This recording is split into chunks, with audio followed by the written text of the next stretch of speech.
Araw-araw siyang nagsanay ng matindi, 2 oras lang ang tulog niya kada gabi. Ang pangarap niya, maging matibay na parang bakal, may 3 asawa at 7 kabit. Pero kahit anong gawin niya, hindi niya matalo ang sariling ama. Ang masakit, ang ama niya ay hindi naman sikat o kilala sa mundo ng martial arts. Kaya nagpatuloy siya sa pagsasanay, araw at gabi, sa loob ng maraming taon. Pagkamatay ng kanyang ama, unti-unti siyang nakilala, tinawag siyang S-rank problem solver, isang mandirigmang hindi matalo-talo. Simula noon, hindi na siyang natalo, hanggang sa pumasok siya sa lugar na matagal nang ipinagbabawal ng kanyang ama. Nakaligtas siya, pero mula noon, pinili niyang maglakbay ng mag-isa. Sa kanyang paglalakbay doon niya nakilala ang pag-ibig ng kanyang buhay, isang babaeng tila imposibleng abutin, ngunit nagtagpo ang kanilang mga mundo, at lahat ay nagbago. Nagtrabaho siya ng walang humpay, upang mapakain lamang ito ng maayos at mabigyan ng mga reg along kasing ganda niya. Kahit kakaunti lang ang kinikita niya, palaging nagpapasalamat ang babae at hindi kailanman nagreklamo. Para sa kanya, sapat na yun. Pakiramdam niya, siya na ang pinakamaswerteng lalaki sa mundo. Nang mabuntis ito, para siyang nasa rurok ng langit, wala nang mas mahalaga pa kundi ang bumuo ng pamilya at maging haligi ng tahanan. Nagsisimula ang kwento sa isang pantalan sa gitna ng ilog, mga kalalakihang pawisan, may bitbit na bagahe, abala sa pag-aayos ng kanilang mga gamit. Bawat isa may sariling paraan ng pakikibaka para sa pamilya. Gaya ng ating pangunahing tauhan, na laging pinaaalalahanan ng kanyang ama, isa lang ang katawan mo, gamitin mo ito para mabuhay. Mga salitang tumatatak, gaya ng ngiting pilit ng lalaking halatang pagod na, gaya ng magsasakang di alintana ang tindi ng araw, at gaya ng tatlong amang nagtatawanan kahit ang mga mukha ay balot ng dumi mula sa maghapong trabaho sa bukid. Lahat sila ay patuloy na kumakayod para sa kanilang pamilya. Kaya saludo tayo sa kanila. Ngunit hindi puro saya ang mundo ng mga lalaki. Sa susunod na tagpo, 2 grupo ang nagtipon sa isang parke. Mainit ang tensyon, isang sigaw ang naging hudyat ng gulo. Oras na para pagpira-piresuhin sila. At mula roon, sumiklab ang matinding tunggalian. Iba-iba man ang landas at paniniwala ng bawat lalaki, lahat sila ay may dahilan kung bakit lumalaban araw-araw. Una, para manatiling buhay. Pangalawa, para gampanan ang tungkuling iniatang sa kanila bilang ama. At pangatlo, para maging karapat-dapat sa pagtingala ng kanilang mga anak. At para sa ating bida, mahalagang malaman ang lahat ng ito, dahil hindi niya matatakasan ang katotohanan, magiging isa na rin siyang ama. Isa siyang martial artist, bihasa sa espada, ngunit ngayon ay hinahamon ng mas matinding papel, ang maging haligi ng tahanan. Ang kanilang apelyido, No. Kaya ang tawag sa kanya, Papa No. Pero sa kabila ng seryosong pagsasanay, may pangarap si Papa No na lampas sa pagiging sikat na mandirigma. Gusto niyang maging isang pinakamalakas, may 3 asawa, 7 kabit, at kayamanang sapat para matikman ang bawat putahe mula sa iba't ibang panig ng mundo. At syempre, walang katapusang white rice. Ngunit sa likod ng ambisyong ito, may kirot sa kanyang alaala. Kahit buong araw siyang magsanay at halos walang pahinga, ni minsan ay di niya natalo ang kanyang ama. Lagi siyang natatamaan sa ulo, walang kahit isang tamang ganti. Mas masakit pa, ang kanyang ama ay hindi naman sikat o malakas na martial artist. Kaya't ang tanong niya, kung sa ama ko pa lang, wala na akong laban, paano pa sa mundo sa labas? Pero sa bawat pagkatalo, naroon ang payo ng kanyang ama, payak ngunit punong-puno ng puso, may kakayahan ka. Hindi mo kailangang maging pinakamalakas para mabuhay. Hindi man ikaw ang pinakamagaling, basta ikaw ay totoo sa sarili, ikaw ay blessed. At sa puso ni Bida, humubog ang paniniwala, hindi kailangang maging perpekto ang isang ama, ang mahalaga, hindi siya sumusuko. Ngunit sa halip na ma-inspire, napasimangot si Bida sa mga sinabi ng kanyang ama. Para sa kanya, masyado itong humble, parang tinatanggap na hanggang doon lang siya. Ngunit si Bida ay may ibang pananaw. Hindi niya gustong tularan ng kanyang ama, gusto niyang lampasan ito. Dala ng paniniwalang, ang effort ng isang lalaki ay laging may bunga, nagsanay siya araw at gabi. Ulan man o sikat ng araw, hindi siya tumigil. Para sa kanya, hindi sapat ang maging mahusay, kailangan niyang maging pinakamahusay. Kahit tinuturing siyang S-rank problem solver, hindi maalis sa kanya ang pagkatalo sa sariling ama. Kaya't sa halip na magduda sa sarili, ginawa niya itong idolo. Isang paalala na kahit kailan, hindi niya ito nalampasan. Sa mundo ng martial arts, kung saan ang mga kalalakihan ay pumapailang lang sa mga kalangitan, at ang mundo kung saan binalaan siya ng kanyang ama na huwag tumuntong dito kahit kailan. Ngunit sa kabila ng lahat ng iyon ay sumuwi siya at sumubok parent. Sa tingin niya ay may pagkakataon siya at nababagay siya dito, at positibo siyang makakayanan ito. Positibong kaya niyang manalo laban sa kaninuman. Siyempre iyon ang pananaw niya sa mga oras na iyon. Hanggang sa nakaharap niya ang lalaking iyon, at ayaw niyang pag-usapan ang patungkol sa bagay na iyon at ikukwento niya iyon sa ibang oras. Sa kanyang paglalakbay bilang traveler, doon niya nakilala ang babaeng nagpabago sa kanyang mundo. Isang babae na sa unang tingin pa lang, alam mong hindi basta-basta. Mula sa isang mayamang pamilya, elegante sa kilos, at may liwanag na nakasisilaw. Ang suot nitong mamahaling damit na gawa sa seda ang lalong nagpatibok sa puso ni Bida. Hindi niya mapigil ang isipin, magkaibang mundo kami. Pero sa halip na umatras, nilapitan niya ito, at piniling lumaban para sa pagmamahal. At sa huli, nagtagumpay siya. Nagpakasal sila, at kahit batid ng iba ang agwat sa kanilang estado sa buhay, marahil ay dahil na rin sa aura ng kanyang asawa, isang presensya na nagsasabing siya'y espesyal. Saan man siya magpunta, daladala niya ang karisma at kagandahang tila hindi kayang tumbasan ng kahit sino.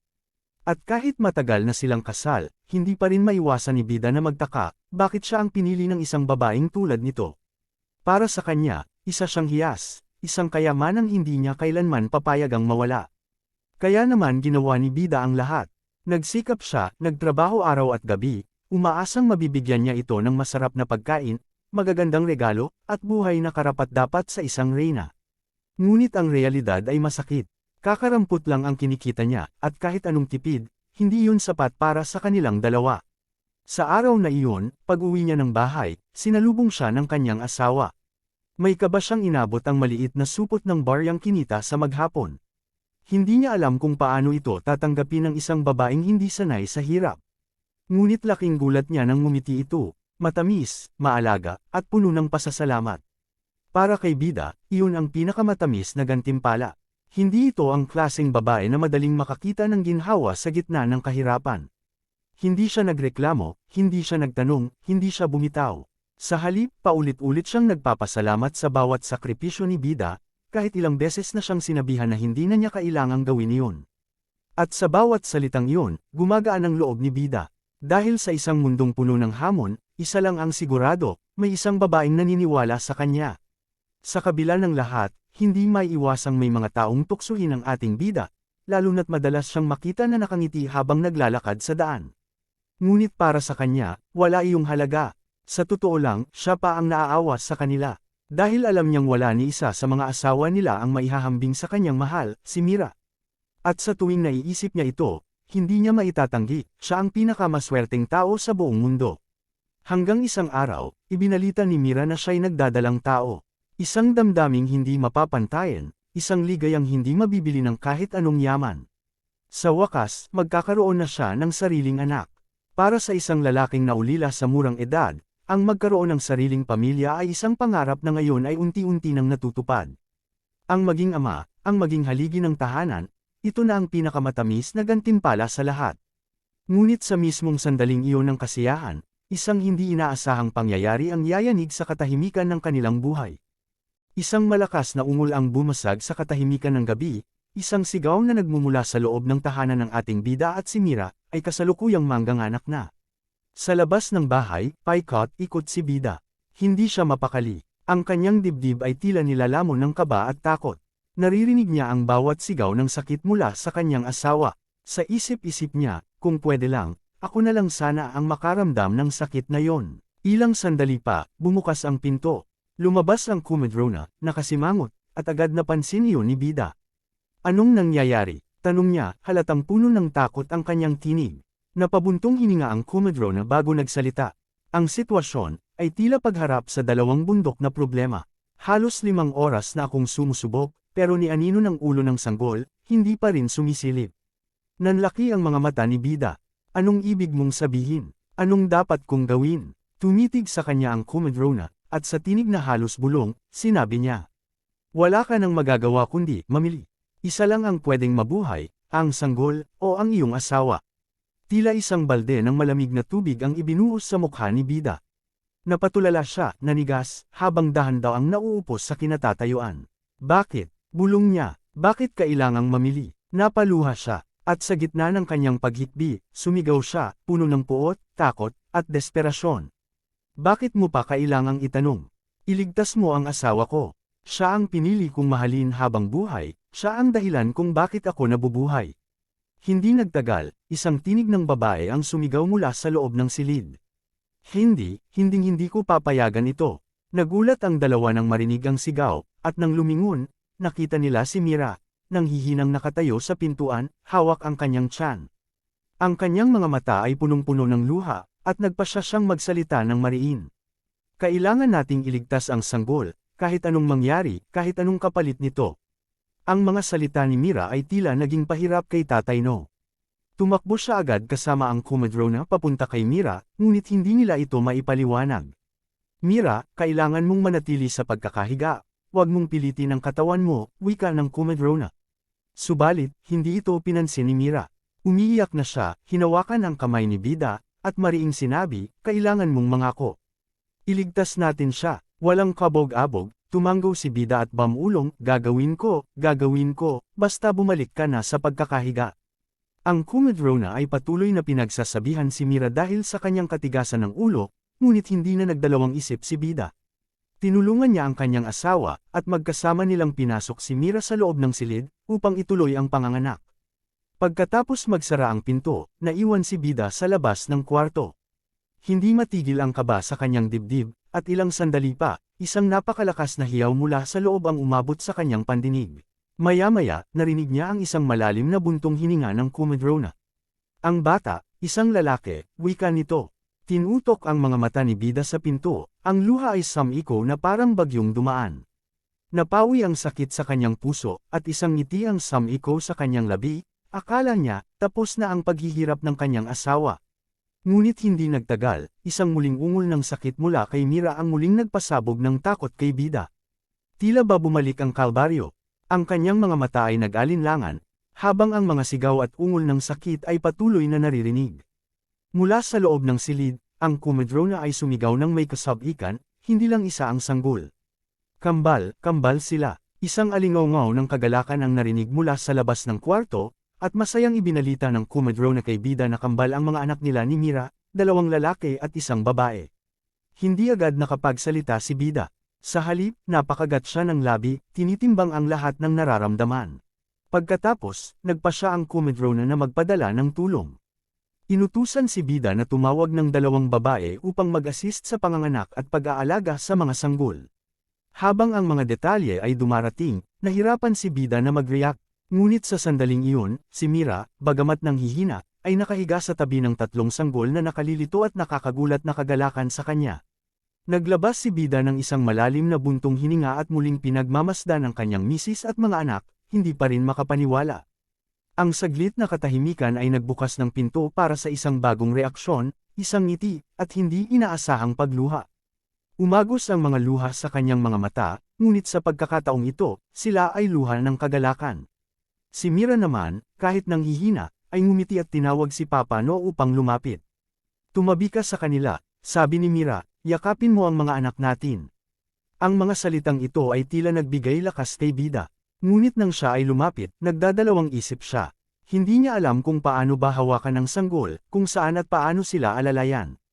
Isang sandali ng kahinaan, ngunit naroon ang Kumadrona upang gabayan siya. Ganito mo sila dapat buhatin, wika ng Kumadrona, ipinakita ang tamang paraan ng paghawak sa mga sanggol. Si Bida, bagamat kinakabahan, ay ginawa ito. Isang galit na hindi kayang ipaliwanag ang bumangon sa kanyang puso nang buhatin niya ang kambal. At hindi na niya kayang pigilan pa ang luha sa kanyang mga mata. Isang alaala ang pumasok sa kanyang isipan, ang mga luha niya noong nasaksak siya ng 3 beses. Ngunit ngayon, ibang usapan na ito. Siya na ngayon ay isang ama.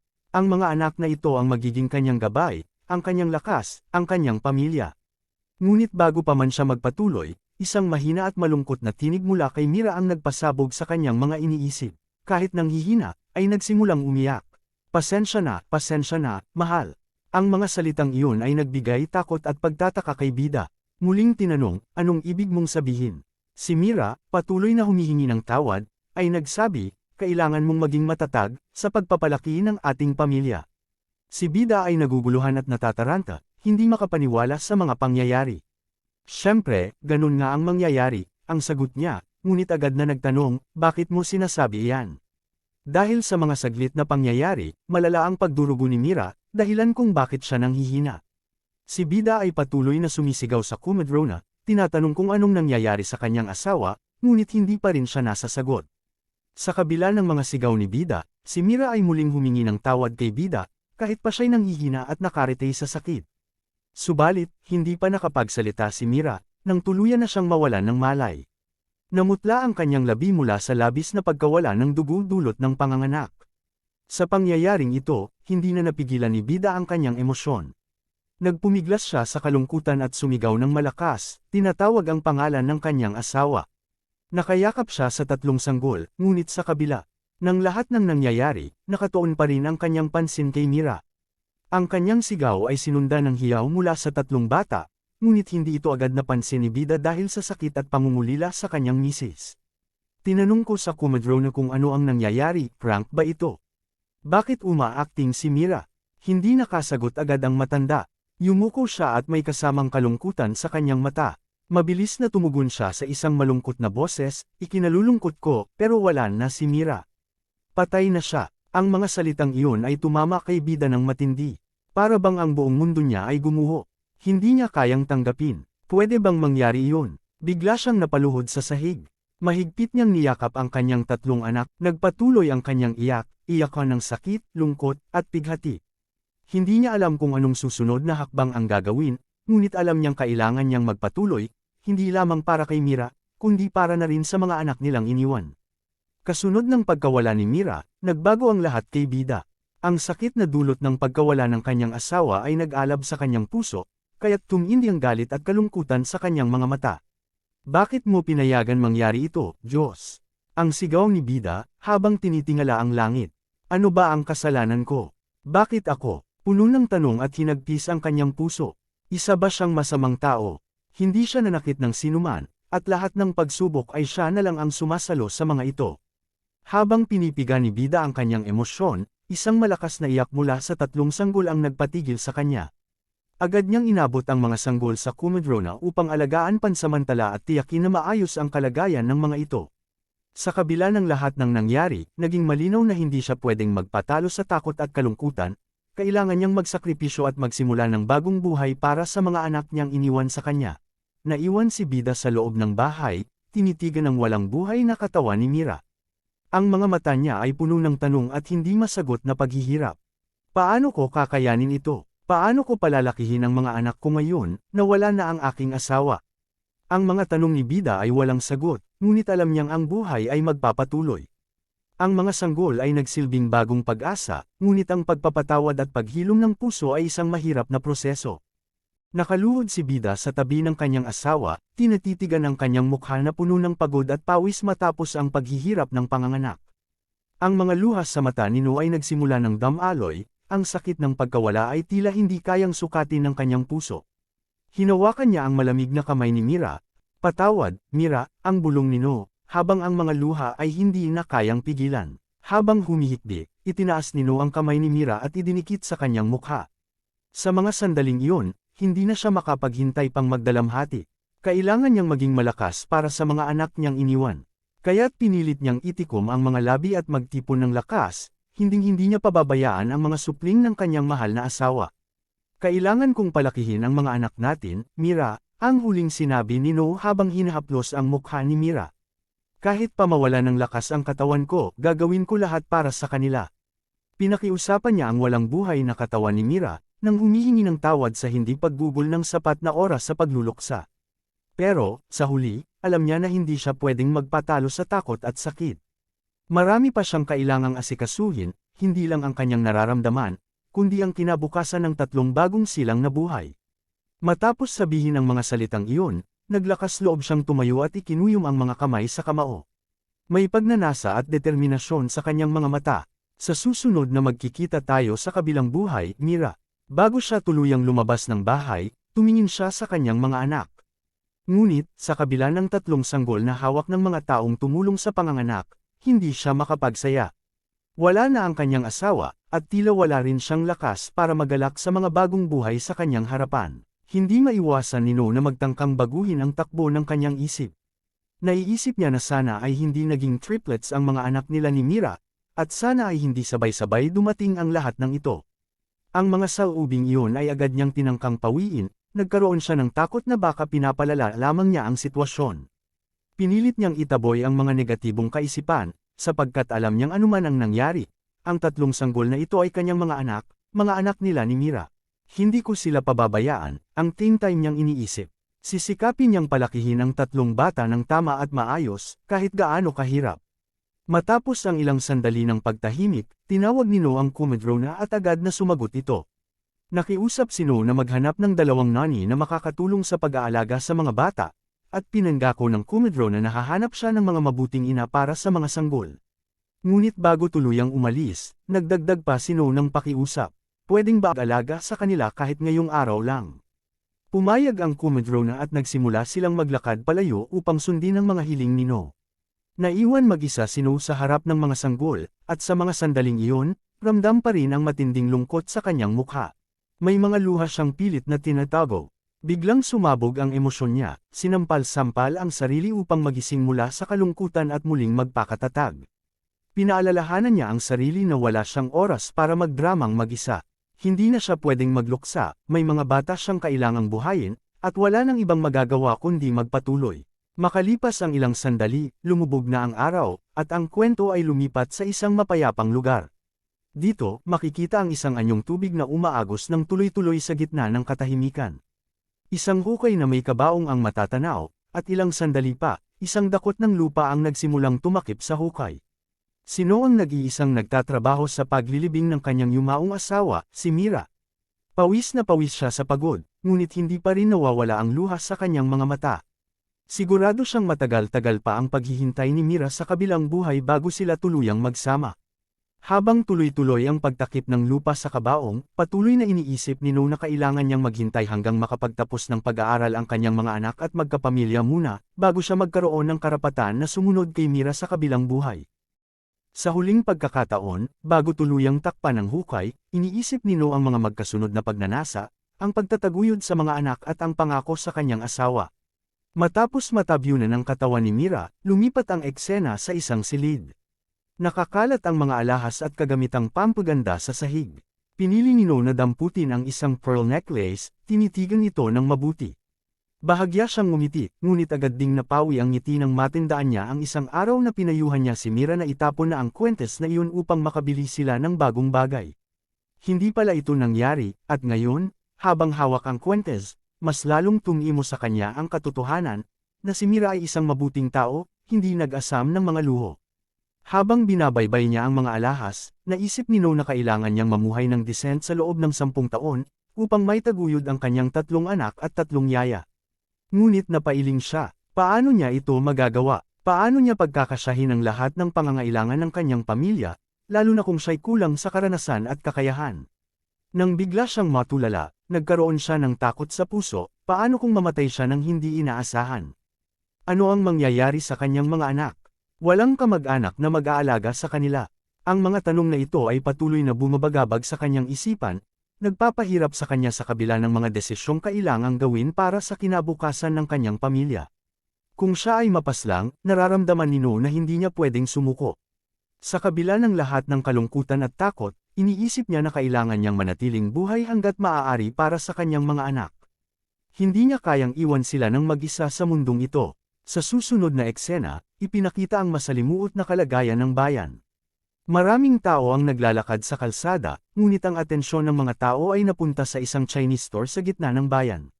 Biglang narinig ang isang malakas na sigaw mula sa loob ng tindahan. Ang sigaw na iyon ay galing kay No, na kasalukuyang nakikipagtalo sa may-ari ng Chinese store. Nakikipag-argue si No, humihiling na payagan siyang magtrabaho ng araw at gabi, dahil ang may-ari ng tindahan mismo ang nagsabi na siya ay isang mahusay na problem solver at hindi magiging problema ang pagbabayad sa kanya ng tama. Ngunit tinanggihan siya ng may-ari ng tindahan, na nagsabing hindi niya kayang magbayad ng isang tao para magbantay mula araw hanggang gabi. Hindi tumigil si No, muli siyang nagmakaawa at nagtanong kung talagang walang ibang paraan. Tinanong siya ng may-ari, nakangisi, kung bakit siya ganoon kapursigido. Ang tanong na iyon ay hindi sinagot ni No. Sa halip, humiling siya na huwag nang magtanong pa at bigyan na lang siya ng trabaho na may mataas na sweldo. Sinabi ng may-ari ng tindahan na hindi posible ang hinihingi ni No. Sa pagkadismaya, Nag-click lang si No ng dila, ngunit sa kabilang banda, ang may-ari ng tindahan ay humimas ng kanyang baba at ibinaling ang ulo sa kabilang direksyon, tanong kung para ba ito sa mga bata. Hindi nakasagot si No, at pumikit na lang siya, na puno ng kawalan ng pag-asa. Pagkatapos ng mahahabang usapan, nagbigay ng isang alok ang may-ari ng Chinese store na nagdulot ng pagkalito kay No. Tanong ng may-ari, bakit hindi ka sumali sa enlistment? Laking gulat ni No at tinanong kung ano ang ibig sabihin ng mga salitang iyon. Ipinaliwanag ng may-ari na ang Heavenly Dragon Association at ang Sword Clan ay kasalukuyang nagre-recruit ng mga bagong martial artists na sasali sa kanilang clan. Nang marinig ito, nanglaki ang mata ni No sa gulat. Alam niyang malalaking pangalan ng Heavenly Dragon Association at Sword Clan sa mundo ng martial arts. Humigop ng tiya ang may-ari ng store at sinabing, oo, tama ang sinabi mo. Marami sa mga traveler at mercenary ay nagtitipon sa mga lugar na iyon dahil sa kumalat na balita. Ngunit tinanong pa rin ni No kung ano ang dahilan kung bakit sila nagre-recruit ng mga bagong martial artists. Sagot ng may-ari, hindi niya alam ang eksaktong dahilan, ngunit sinabi niyang, ang mga ito ay nagbabayad ng malaki para sa mga mapipiling martial artists. Napakagatlabi si No at tinanong ang sarili, dapat ba akong sumali sa Heavenly Dragon Association at Sword Clan? Ang Heavenly Dragon Association at Sword Clan ay hindi basta-basta, sila ay dalawang samahan na may napakataas na respeto sa buong Nehrim World. Kaya hindi maiwasang magtanong si No kung kakayanin ba niya talagang makapasok sa alinman sa mga ito. Ngunit higit pa sa kanyang pagdududa, naisip niya rin ang panganib na kaakibat ng pagiging miyembro. Araw-araw ay may digmaan, at hindi mabilang ang mga panganib na kinakaharap ng mga martial artists. Ngunit pinutol ng Chinese store owner ang kanyang iniisip. Kung tutusin, aniya, ang pakikibaka natin bilang ordinaryong tao ay hindi rin nalalayo sa pakikipaglaban ng mga martial artists. Pareho lang, para mabuhay. Idinagdag pa nito na ang Heavenly Dragon Association, Sword Clan, Four Connections Association, at Nehrim Alliance ay 3 taon nang hindi naglalaban. Ang 4 na makapangyarihang grupo ay kasalukuyang nasa estado ng kapayapaan at balanse. Laking gulat ni No sa narinig, at agad niyang kinumpilma ito. Tiwala ang store owner. Oo, totoo yan. Kaya kung iniisip mong baka maipit ka sa giyera, malabo pa yan ngayon. Sa puntong ito, unti-unting napangiti si No. Sa isip-isip niya, kaya ko rin to. Isa naman siyang special problem solver. Anuman ang problema, palagi siyang may solusyon. Sunod na eksena, isang maangas at marangyang templo ang ipinakita. Mababatid natin na ito pala ay ang Sword Clan. Napakaraming tao ang nakapila sa labas ng Engranding Gate, lahat ay may iisang pangarap, makapasok at maging warrior ng prestihiyosong clan. Maya-maya pa, sumigaw ang isang examiner, sunod. Ilang sandali pa, isang nakakuyom na kamao ang lumapit sa examiner. Agad niya itong napansin, ito ay ang kamao ni No, na kasalukuyang ipinapakilala ang sarili bilang sinugahang. Nandito siya upang magpa-register bilang warrior. Napatingala ang examiner. Halata sa boses ni No gahang ang kaba, kaya tinakala nitong isa na namang mersenaryo ang kasunod na susubok. Ngunit kakaiba ang pakiramdam, bagaman matapang sa pananalita, ang kanyang mga mata ay halatang kinakabahan. Tinanong ng examiner ang kanyang edad. Sa isang pasigaw ngunit nanginginig na tono, sumagot si Papa No. 28 taong gulang, napatingin ang mga tao sa paligid. May ilan ang napakunot noo. Para bang nagpapanggap si No gahang na matikas, pero hindi makubli ang nerbiyos sa kanyang kilos. Sunod ay inutusan siya ng examiner na ay lahad ang kanyang palad. Agad niya itong sinunod. Inilagay ng examiner ang isang espesyal na tali sa kanyang palad at sinabing isuot ito sa kanyang pulso bilang guide pass para makapasok sa loob ng temple. Naguluhan si No gahang. Ano pong gagawin ko sa loob? Tanong niya, sabay tingin sa examiner. Namuti ang mata ng examiner sa inis. Ano pa nga ba? E di mag-e-exam ka. Hindi na siya pinaliwanagan pa. Sa halip, sinabihan siyang bilasan ang galaw. Habang papasok na siya sa loob ng templo, hindi niya namamalayan ang 2 matipunong lalaki sa likuran niya na tila hinahamak ang kanyang pagkatao, mga mata nilang mapanuri, punong-puno ng pagdududa sa isang tulad ni No gahang. Pagpasok niya, tumambad sa kanya ang mas malaking silid, punong-puno ng mga kalahok, lahat ay may iisang layunin. Maging ganap na warrior ng Sword Clan. Napanganga si No gahang sa kanyang nakita, isang napakalawak na arena na puno ng sigawan, pawis, at tensyon. Sa namamanghang tono, bulong niya sa sarili. Tunay na napakalawak nito. Isang gwardya ang agad na lumapit sa kanya at, walang imik, Itinuro ang direksyon ng back strength test area. Hindi na nagsalita si Nogahang. Tahimik siyang sumunod, bagamat ramdam niya ang kaba sa bawat hakbang. Habang naglalakad, napansin niya ang ilang mga kalalakihan na tila pinahihirapan ng isang malaking bato, lahat ay hirap na hirap itong buhatin. Ang iba ay namumula sa puwersa, ang ilan ay halos maiyak sa kabiguan. Isang examiner ang sumigaw sa isang aplikante. Disqualified ka na. Pagkasabi nito, bigla siyang lumingon kay Nogahang. Ikaw na ang susunod. Agad namang lumapit si Nogahang at tinanong kung ano ang dapat niyang gawin. Sa iritadong boses, sinabi ng examiner, buhatin mo lang yan sa ibabaw ng ulo mo. Kung kaya mo, pasado ka sa back strings test. Tumango si Nogahang. Nag-stretching muna siya, huminga ng malalim, at lumapit sa malaking bato. Umupo siya sa tabi nito, pinakiramdaman ang bigat. Halatang kinakabahan, pero determinado.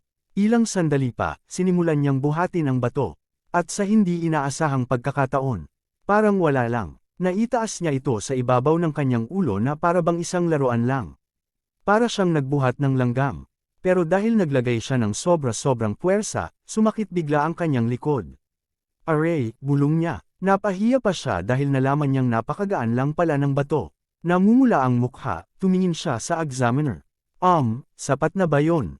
Tahimik ang lahat. Ang examiner, pati ang iba pang kalahok ay sabay-sabay na napalingon kay Nogahang.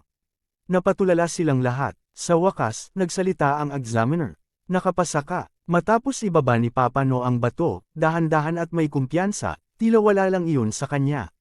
Ang examiner na kanina'y pasigaw kung makapagsalita, bahagyang napapikit sa gulat, bago muling nagsalita. Maaari ka nang pumunta sa next test. Agad namang tumanggaw si Papa No at pinagpigan ang mga alikabok sa kanyang mga kamay. Tahimik siyang naglakad palayo, pero ang bawat kilos niya ngayon ay may bahid ng respeto mula sa mga nakasaksi. Makalipas ang ilang sandali, nakita natin ang isang grupo ng mga examinees na nagtutumpukan sa gilid ng isang malalim na hukay. Lumapit si Nogahang upang alamin kung ano ang nangyayari. Sa gitna ng tensyon, isang lalaki ang sumisigaw habang tumatakbo, tila handang-handa sa susunod na pagsubok. Ngunit bigla siyang napahinto, natigilan ng masilayan ang hukay sa harapan niya. Sa mata ng lalaki ay namutawi ang takot, halata ang pag-aatubili sa biglang paghinto niya. Nagtaka si Nogahang. Anong meron? Tanong niya sa sarili, habang lumalapit sa gilid ng hukay. Pagtingin niya sa ibaba, nagimbal siya sa nakita. Mga basag-basag na bubog, nakabaon at tila handang humiwas sa sinumang mabaigo sa pagtalon. Bigla namang sumigaw ang examiner. Ikaw na ang susunod. Napatitig si Nogahang sa hukay. Lumapit siya, tumayo sa harap ng tila bangin, at pinagmasdan ang kabilang dulo. Mobility test ba ito? O courage test? Tanong niya sa sarili. Sa kabilang dulo, may ilang tao na tila nagsusukat ng distansya, at hindi tiyak kung gaano kalayo ang kailangang talunin. Ngunit dahil sa matagal na pag-iisip, napagkamalan ng examiner na natatakot si Nogahang. Umatras ka na lang kung hindi mo kaya. Sigaw nito. Pero tumindig si Papa No. Taas kamay, may determinasyon. Hindi ako sumusuko. Magsisimula na ako. Napatingin ang lahat. Ang examiner ay tumango. Simulan mo. At sa isang iglap, bumuwelo si Nogahang, sinikad ang lupa gamit ang dalawang paa. At bigla siyang nawala sa kinatatayuan. Isang malakas, mabilis, at malinis na lundag ang ginawa niya. Lahat ng nakakita nito ay napatulala. Ang hindi makapaniwalang reaksyon ng mga examinees ay sabay-sabay. Para silang nanood ng imposible. Tumalon si Nogahang. Sa ibabaw ng bangin. Sa ibabaw ng mga bubog. Matapos ang matagumpay na pagtalon ni Nogahang, tuluyan siyang nakarating sa kabilang dulo ng bangin. Wala ni isang patak ng pawis sa kanyang noo, parang hindi siya dumaan sa isang delikadong pagsubok. Muling napatulala ang mga examiner, at ang mga manunood ay napanganga. Ang lundag na iyon, na para sa iba ay imposibleng lagpasan, ay tila isa lang simpleng hakbang kay Papa No. Lumingon siya sa examiner. Iyon lang ba? Tanong niya, tila nabitin pa sa pagsubok. Hindi sumagot ang examiner. Sa halip, lumapit ito at iniabot sa kanya ang isang bagay, isang insignia ng pagpasa. Tinanggap iyon ni Papa No at, kasabay ng kanyang guide, tumungo na sila sa susunod na lokasyon ng pagsusulit. Habang naglalakad, napaisip si Papa No. Bakit ganito kadali? Warriors ang hinahanap nila, pero parang kaya itong ipasa ng kahit sinong baguhan, weirdo. Pagdating sa susunod na eksena, nakita nila ang mga examinees na hinihiyawan ang kanilang mga sandata sa matitigas na kahoy. Halatang pinapakita ang kanilang lakas. Ngunit ang examiner na nakabantay ay hindi masaya sa kanyang nakikita. Sa isip niya, wala sa mga ito ang karapat-dapat. Sinugahang naman ay lalo pang naguluhan. Kung hinahanap nila ay warriors, anong kinalaman ng paghampas sa kahoy? Hindi ito tugma, ngunit bago pa siya tuluyang magtanong, magsalita ang examiner. Para sa pagiging patas, lahat ay gagamit ng parehong espada sa test na ito. Ibinigay ang mga espada sa mga kalahok, kabilang sinugahang. Nang mahawakan niya ito, lumingon siya sa isang kahoy na target sa likuran niya. Sa gilid ng kanyang paningin, napansin niya ang isang kalbong lalaking may masamang aura, tila may masamang balak. Itinaas ng lalaki ang kanyang espada. Pinag-igihan ng paghugot ng lakas mula sa kanyang mga braso, at mayabang na nagsalita. Isang strike lang, mapuputol ko to. Ngunit bago pa man maipagmalaki ng kalbong lalaki ang kanyang lakas, isang malalim na hiwas sa kahoy ang biglang lumitaw, hindi sa kanyang target kundi sa kahoy sa tabi. Nagulat siya, lalo pa nang makita niya na ang kahoy na ito ay mula sa target na tinaga ni Nogahang, walang kahit anong preparasyon, walang yabang, isang hiwa lang, tapos. Napatigil sa salita ang kalbo, at lahat ng tao ay napatunganga. Henyo ba to? Paanong walang effort pero nagawa niya yun? Tahimik ngunit gulat na gulat ang examiner. Lumingon si Nogahang, bahagyang nakayuko at mahinahong tinanong. Sapat na po ba ang hiwa? Saglit na natahimik ang examiner bago sumagot. Nakapasa ka na. Muling tiningnan ni Papano ang kanyang pulse eres kung saan nakatali ang mga pass tags, 3 sunod-sunod na tagumpay. Tinanong niya, ano na po ang susunod na exam? Laking gulat niya sa sagot ng examiner.